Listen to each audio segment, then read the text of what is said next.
They said the baby wasn't his. The DNA proved it was and exposed everything. I didn't take a pregnancy test because I felt hopeful. I took it because my body felt wrong. The nausea wasn't dramatic, it wasn't movie style. It was quiet, constant, like my stomach was gently reminding me that something had shifted without asking permission. I blamed stress, then hormones, then a stomach bug. Pregnancy never crossed my mind. It wasn't an option in my marriage. My husband, Eric, had been very clear about that from the beginning. On our third date, not after sex, not during a fight, but calmly over coffee, he told me he was infertile. Not we might struggle, not it could be hard, genetically infertile. He explained it like a fact he'd already accepted. It runs in my family, he said. The men on my dad's side just can't. Doctors told him years ago, so yeah, no biological kids. I remember nodding, processing, recalibrating my future in real time. I appreciated the honesty. It felt mature, responsible. I chose him anyway. For 6 years, we didn't try. We didn't track cycles. We didn't have those half joking, half hoping conversations couples have when they're secretly wishing biology might surprise them. I grieved children privately and told myself love was enough. So when the nurse at my OBGYN's office stared at the screen too long and then asked me to confirm my last name again, I felt irritated, not excited. She asked if I was sure about my medical history. I said yes. She asked if my husband had ever been diagnosed with infertility. I said yes. She went quiet. That's when the room shifted. 8 weeks pregnant, heartbeat strong, no anomalies, no miracle condition, no explanation that fit the story I'd been living inside. I drove home in silence. I didn't rehearse the conversation. I didn't plan an announcement. I just walked into our kitchen, placed the ultrasound photo on the counter, and waited for my husband to notice. Eric looked at it for a long time. Too long. Then he said flatly, "That's not possible." Not "how did this happen?" Not "are you sure?" Just "impossible." The word landed wrong, cold, final. I laughed nervously, expecting him to soften, to joke, to panic in a normal way. Instead, his face tightened. "This isn't funny," he said. "You know I can't have kids." I told him the doctor didn't agree. He stood up so fast his chair scraped against a tile. Then the doctor is wrong. That night, he slept in the guest room. By morning, his mother had called. She didn't ask how I was feeling. She didn't ask about the baby. She asked me if there was something I needed to tell her. By the end of the week, the story had taken shape without me. Eric's parents came over to talk. His sister sat silently on the couch, arms crossed. His father kept clearing his throat like he was preparing a statement. They didn't accuse me outright. They didn't have to. They talked about timelines, about genetics, about how science doesn't lie. And then his father said it. If the child isn't Eric's, we need to protect him. Protect me from me. Eric didn't interrupt, didn't correct me, didn't look at me. 2 days later, a certified letter arrived. A law firm in Dallas informed me that a petition was being filed to establish paternity through a court-ordered DNA test. The language was clinical, polite, devastating. They believed I committed fraud. I was still married, still pregnant, still nauseous every morning, but suddenly I was also a liability. What stunned me most wasn't the accusation, it was how quickly they were willing to erase me. Not once did anyone ask why Eric had never shown medical records. Not once did anyone question a diagnosis passed down like family folklore. Not once did anyone consider that the narrative might be wrong. They chose the version of events that required the least discomfort. And I realized something that week, sitting alone in my bedroom while my husband avoided eye contact in his own house. This wasn't about a baby, it was about control. Public shaming doesn't always look like yelling or name-calling. Sometimes it looks like silence. After the letter arrived, Eric stopped correcting people. That was the first shift I noticed. Not anger, not distance, just absence. He stopped saying "my wife," stopped answering questions directly, started letting pauses do the talking. When coworkers asked how he was handling everything, he didn't say there was nothing to handle. He sighed, looked tired, said things like, "I'm just trying to understand what happened." That sentence did more damage than any accusation. It implied a mystery, and in a mystery, everyone suspects the person with the most to lose. His mother began calling mutual acquaintances under the guise of concern. "We're just worried about Eric. This has been so hard on him. He's always been honest about his condition." Condition. The word followed me everywhere. At church, women I'd known for years hugged me differently, too tight, too brief, like they were bracing themselves. One woman asked if I was doing okay with the stress, and when I said yes, she nodded slowly, the way people do when they don't believe you. I stopped being asked questions. I became an answer people thought they already knew. Eric's sister unfriended me quietly. No announcement, no drama, just gone. Then the rumors reached my workplace.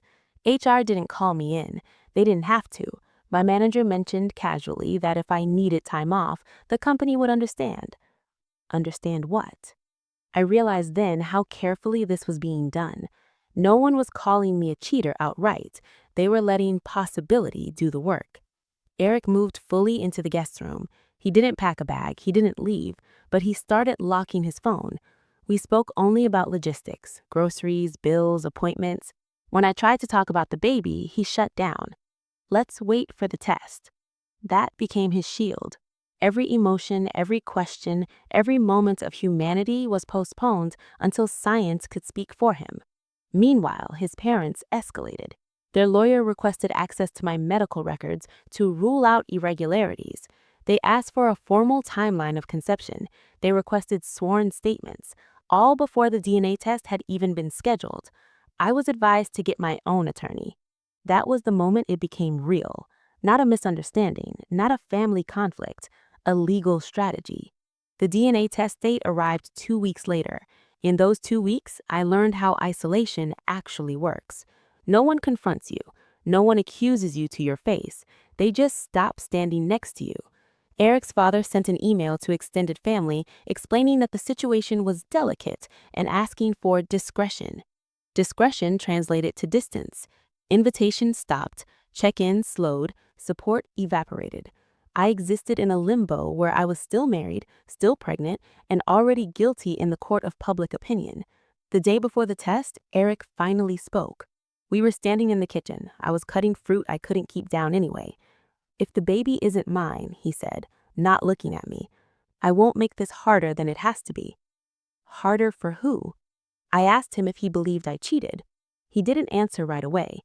Then he said something worse. "I don't know what to believe." That night, I cried quietly so he wouldn't hear me, not because I was afraid of the result, but because I understood something fundamental had already broken. The test wasn't about truth anymore. It was about permission. Permission for everyone else to decide who I was. When we arrived at the clinic, his mother came with us. She sat in the waiting room, hands folded, eyes fixed on me like she was memorizing my face for later. The nurse explained the process: blood draw, swabs, chain of custody. Clinical, neutral. Eric avoided my eyes. As my blood filled the vial, I realized how strange it was that no one had asked for his medical proof. No records, no diagnosis, no confirmation of this so-called genetic sterility. Just belief. Belief was enough to ruin me, but it wouldn't be enough to save them. The day of the DNA test felt heavier than any morning I'd ever woken up to. I remember walking into the clinic, carrying the weight of weeks of whispered accusations, silent glares, and his family's cold emails. My belly, round and undeniable, pressed against the line of my dress, a constant reminder that none of this was about what I had done. It was about what they wanted me to seem capable of. Eric was silent beside me. His hands rested on the steering wheel so stiffly I could almost see the tension in his knuckles. We didn't speak. Not a word. The air in the car seemed to thicken with every mile, like the universe itself was holding its breath. In the waiting room, his mother hovered near the receptionist, perfectly composed. That composure, it wasn't calm. It was the calculated patience of someone who knows how to manipulate perception. She smiled politely at me, but her eyes were sharp, like a scalpel tracing every line of my face. "This'll just clear everything up," she said. "Yes," I murmured, but the word felt hollow. Clear what exactly? That I had somehow orchestrated a lie that was already impossible? That my marriage was being dissected before the baby was even born? The nurse called us in. Sterile walls, cold light, everything clinical, nothing human. Swabs, vials, labels, chain of custody forms. Eric barely glanced at the paperwork. His mother scrutinized it like a detective reading someone's diary. When the procedure was over, I wanted to leave immediately, wanted to escape the silent judgment. But Eric's father insisted on driving us back. The ride home was worse than any confrontation. Not because he spoke, he didn't, but because he didn't have to. The silence carried threats. Everything we weren't saying hung between us like fog. If this proves wrong, you'll pay. 2 days later, the call came. Not from Eric, not from his parents, from my attorney. The results are in. You should sit down. I sank into the kitchen chair, heart hammering so violently I thought it might shatter my ribs. Eric appeared behind me eventually, arms crossed, a shadow in the doorway. The lawyer's voice came again, calm, measured, almost clinical. The DNA proves the child is biologically yours, 100%. There is no question. I blinked. The words barely registered. I wanted to laugh, I wanted to cry, I wanted to throw something. Instead, I just exhaled a long, shuddering breath. Eric went pale. His mouth opened, closed. Words tried to escape, but didn't. His mother, who had been quietly observing from the background, stiffened as though she had just been slapped. But, she started, voice controlled, eyes darting to him. He told us he was infertile. The tests. The words trailed off. Because science doesn't lie. Genetics doesn't bend for fear or shame. His genetic sterility? False. Fabricated. A lie he carried so convincingly that even his family had accepted it as truth. I realized then that everything was unraveling. Not just Eric's story, but the entire chain of manipulation. Emails, whispers, legal threats, the quiet public shaming, everything was predicated on a falsehood. I pulled my phone from my bag and opened the folder I had carefully maintained. Screenshots of emails, messages, even notes from casual conversations that proved intent and fabrication. The pieces all fit together now. The DNA result wasn't just proof of my innocence, it was proof of their guilt. The irony was sharp. They had tried to frame me for infidelity, to destroy my reputation, to rewrite biology itself, and it backfired spectacularly. The same family that had weaponized truth against me was about to see the truth in its rawest form. Eric avoided my gaze for the entire drive home. He didn't speak until we were at the house, standing in the empty living room that had been transformed into a courtroom of silent accusations. He started. His voice cracked. "You lied," I said, cutting him off. Not loud, just a statement of fact. He flinched, not because of anger, but because the truth finally had weight. His family's emails, the lawyer's calls, the DNA, none of it could be ignored. That evening, his parents arrived armed with their lawyers, hoping to intimidate, hoping to salvage the narrative. I handed my attorney's copy of the DNA report to the room, letting it speak. Not me, just the data. "This baby is hers," the lawyer said. "Clear, measured, full stop. Any allegations beyond that are without merit." The room went silent. Eric's father's jaw tightened. His mother's hands shook ever so slightly over her purse strap. Even Eric sagged in the chair, finally defeated. Not by anger, not by confrontation, but by science. Then came the emails, leaked snippets from Eric's family, revealing their strategy, their coordination, their insistence that genetics are absolute, their attempts to force a narrative that wasn't real. Every word was damning. Every line showed intent. It wasn't just about clearing my name anymore. It was about exposing the fraud, the manipulation, the lengths people would go to control perception and rewrite reality. I looked down at my stomach and placed a hand over it. This baby, our child, had become a symbol, not of conflict, not of shame, but of truth. The baby's existence defied lies. Each kick, each flutter, each heartbeat was a testament that the narrative they had tried to force upon me was broken. Eric's mother whispered something to his father. He shook his head. Eric didn't say a word. I realized something profound in that moment. The battle wasn't over yet, but the tide had turned. For the first time, I wasn't defending myself alone. Facts, science, and truth were standing with me. That night, I sat at the kitchen table, folder open, reviewing the emails and DNA report again. I wanted to memorize every detail, every lie that had been crafted to ruin me, every fabricated fear they had used as a weapon. I wanted to hold it close, not for revenge, but for clarity, because from here on, the story would be mine to tell, and I intended to tell it well. The morning after the DNA revelation, I knew the battle was far from over. Eric's lies had been exposed, but his family's ambitions were still very much alive. They had invested years of pride, secrets, and strategy into keeping me under scrutiny. Their plan hadn't been about biology alone, it was about control, reputation, and humiliation. That's when the emails arrived. It was a random Tuesday morning. I was in the nursery unpacking tiny onesies when my attorney called. We received a packet of emails from the opposing counsel. They appear to have been forwarded accidentally. You'll want to see these immediately. My heart raced. Accidental or not, it was my chance to see behind the curtain. I opened the PDFs on my laptop, scanning through hundreds of messages, each one dripping with calculation and malice. There were emails discussing how they would frame her as unfaithful while using genetics as a shield. Another message said, if the DNA test comes back negative, we can force a public narrative about maternity doubts. No one will question us. I felt a chill. Every doubt they had ever cast on me, the whispered insinuations, the social media rumors, the fake concerns about my character, were part of a premeditated strategy.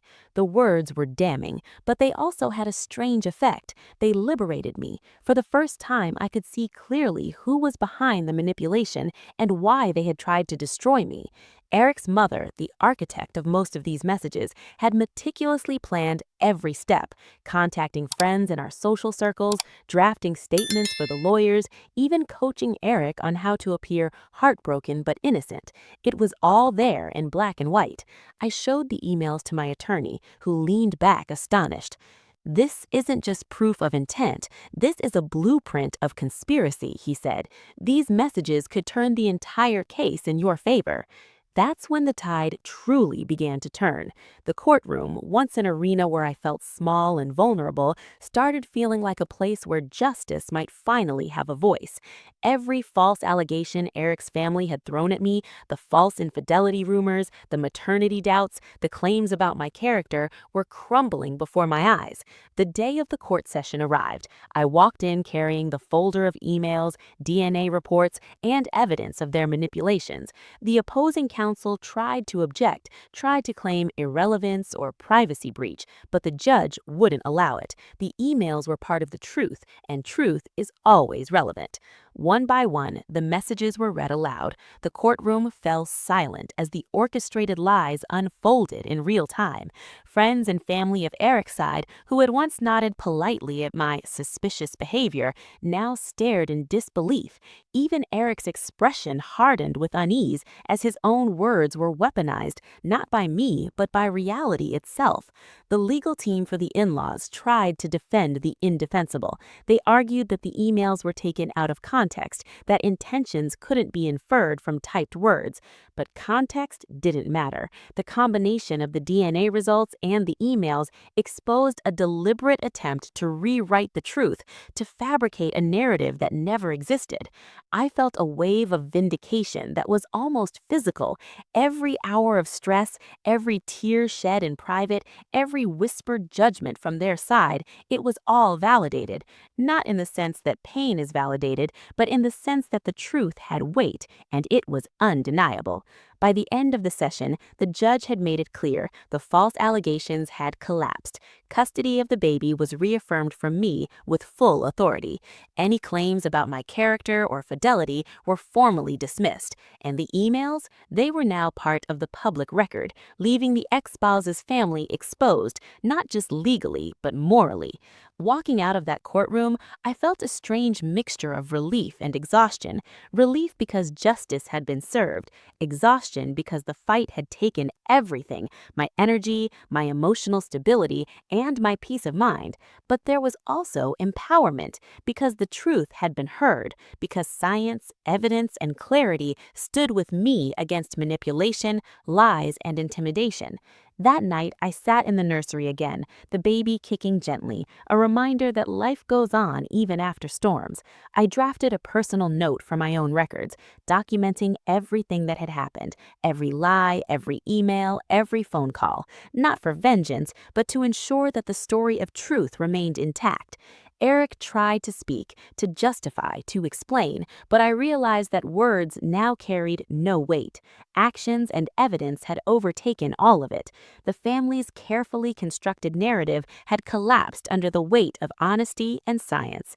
And for the first time in months, I allowed myself to imagine the future, one where my child was safe, where lies no longer had the power to dictate reality, and where I could finally breathe without fear of public shaming or legal threats.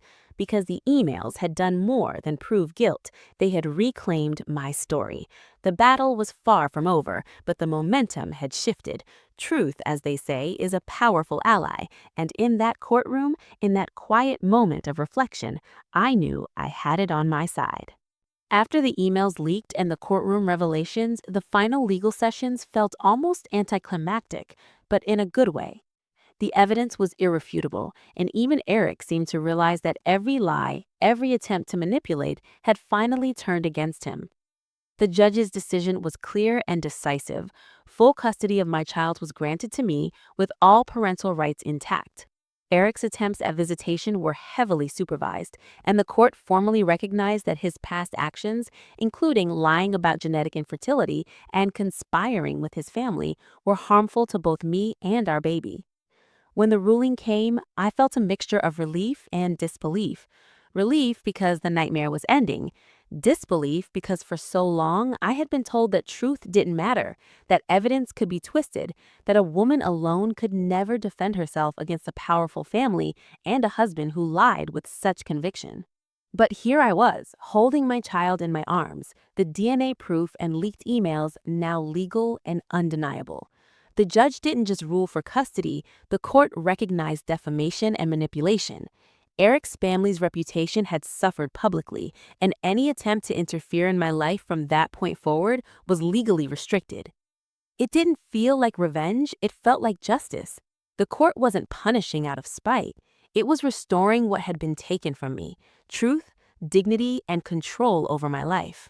Eric tried to speak after the ruling, his voice low and hesitant. I listened politely but felt nothing but clarity. Words couldn't undo what the evidence had already done. He had lied, manipulated, and attempted to rewrite biology itself. Science had spoken, law had reinforced it, and I had survived it. Over the next few weeks, life began to settle into a new rhythm. I focused entirely on my child, on creating a home where truth, love, and safety were the only constants. The fear of public shaming dissipated as the reality of the court's ruling became widely known. Friends and extended family reached out, offering support and apologies for not believing me sooner. Eric's disownment by his own family was the last piece of poetic justice. They had been so invested in maintaining appearances and controlling narratives that when the truth came out, they turned inward. His parents cut ties, citing embarrassment and betrayal, leaving him isolated. Ironically, the very people who tried to manipulate me ended up abandoning the person they claimed to protect. I kept the focus on my child. Every sleepless night, every tiny milestone, every laugh and cry was a reminder that we had survived, that despite lies, accusations, and the weight of false narratives, life and truth continued. In quiet moments, I reflected on everything that had happened: the whispers of doubt, the courtroom drama, the DNA tests, the leaked emails, and the crushing anxiety of being falsely accused.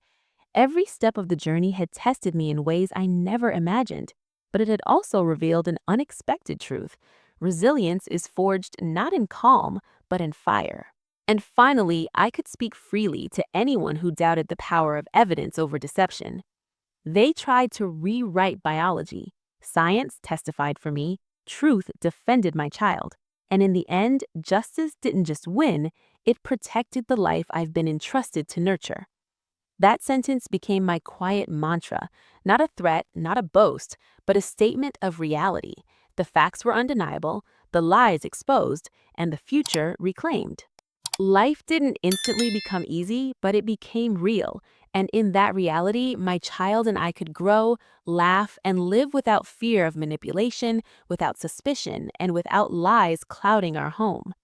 Every day, as I watched my child's tiny hands reach for mine, I remembered the long path we had walked, the false accusations, the public scrutiny, the courtroom battles. But mostly, I remembered the truth. We survived, we thrived, and we would never be silenced again. The emails, the DNA tests, the court rulings, they were proof not just of what had happened, but of what mattered: honesty, courage, and the unshakable bond between mother and child. And so the story that began with deceit and manipulation ended with clarity, protection, and the undeniable triumph of truth over lies. They tried to rewrite biology. Science testified for me. Truth defended my child. And in the end, justice didn't just win, it protected the life I've been entrusted to nurture.